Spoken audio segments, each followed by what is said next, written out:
Paulina, she has been already once before at a PechaKucha night Luminale here. And before we start with the next one, one question. Ruth McDermott from Sydney, have you arrived? Yes, wonderful. Please go to the technical desk. They haven't seen you yet, and your material. So, Emre Güneş, here he is. He's the editor of Professional Lighting Design in Istanbul, and he's an industrial designer.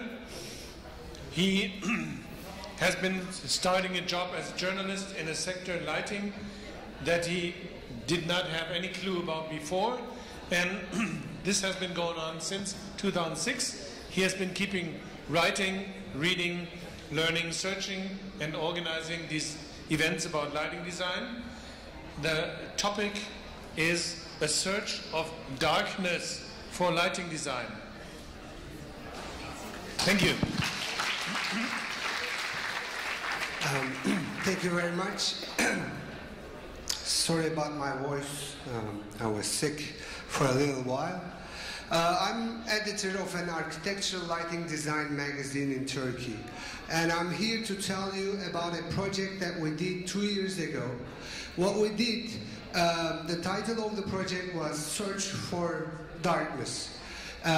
What we basically did was we showed a documentary about light pollution. The title was City Dark, and we showed that documentary to the building sector professionals to tell them that this is very important to have darkness. In order to be able to talk about the project, I have to tell you what is light pollution. I'm happy that people are talking about it, so you have an idea. When you're in the city, you don't see the stars. When you're in the village, when there are more cows, you start to see the stars as if they are not here in the city. What happens is that when we don't design the light as it should be, or when the light is not directed where it should be, it's directed to the sky, and when it hits the dust on the sky, it blocks us to see the stars that are there actually. This is light pollution. So this documentary, The City Dark, is produced and directed by an amateur astronomer who likes to see the stars, and he is based in Maine in the United States, in a small town. So he goes to New York, to Times Square, maybe the most lit places in Earth, to search for darkness and night.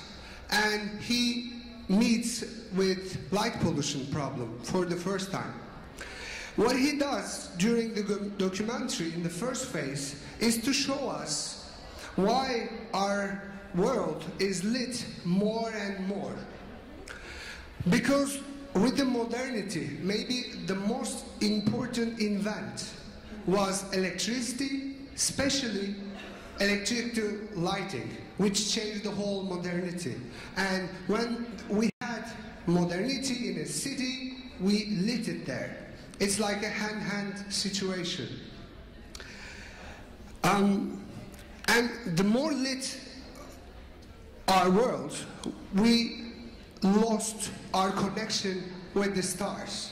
This could sound romantic to you, but it has some effects on our life and on the natural life itself. For example, the sea turtles, when they break their eggs, they have like 1 minute to go to the sea and to survive. And normally, for centuries, they were directed by the stars to reach the sea. When the lights of the cities directed to them to wrong places, they are dead for this little 1 minute. Or we have thousands of birds who are flying over cities, again, wrongly directed by the city lights and hit by the skyscrapers that we have, long buildings, and that they die.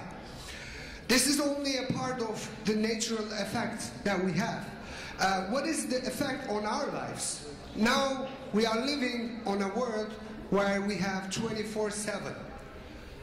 We don't rest. We have all the time the lights, and it has an effect on our body. It has been that the nurses at the night shift has 50% of more probability to get a breast cancer. This has been proved so far. The reason for that, for centuries, for thousands of years, we have 12 hours of daylight and 12 hours of moonlight. This is the circadian rhythm that we call. This is the rhythm that, according to it, we live our lives. We sleep and we live and etc. And because we are exposed to light for 24/7, the circadian rhythm is broken. What happens is that there's a hormone named melatonin, which is low during the day and which is high during the night, which helps our immunity system. But because we are exposed to light for 24/7, we don't produce melatonin as we're supposed to do. And it doesn't help our immunity system as normally it should, and this creates the health problem. So then they go, why do we light then? Of course there's security, we love light because we socialize with it, so we need lighting, this is no question. But the question is, how are you going to light your houses, your cities, with this conscious? This is the problematic. You need a professional lighting designer to help you with that. So the solution in the documentary that I'm trying to brief you comes to the solution that we need design to help with this problem, because we don't want to live in cities like this where there are a lot of colors and lights all the time without stopping. We need people to design our lives. The good thing about lighting, it's like a painting, and you can decide what to show and what not to show. Which is, you can hide ugliness and you can show beautifulness with it. So with the design, we need luminaires like this, where it keeps the light where it needs to direct, or where it keeps the light where it should be. And there's the last question that it poses during the film that expressed me a lot. When you see no stars, when you look up the sky and when you see no stars, you think you're in the center of the universe. And when you see the stars, you think that you're a really little piece of the whole universe. And it sets your ego to where it should be. So the conclusion is, I love light, there is no question, but we need darkness, that's for sure. Thank you very much.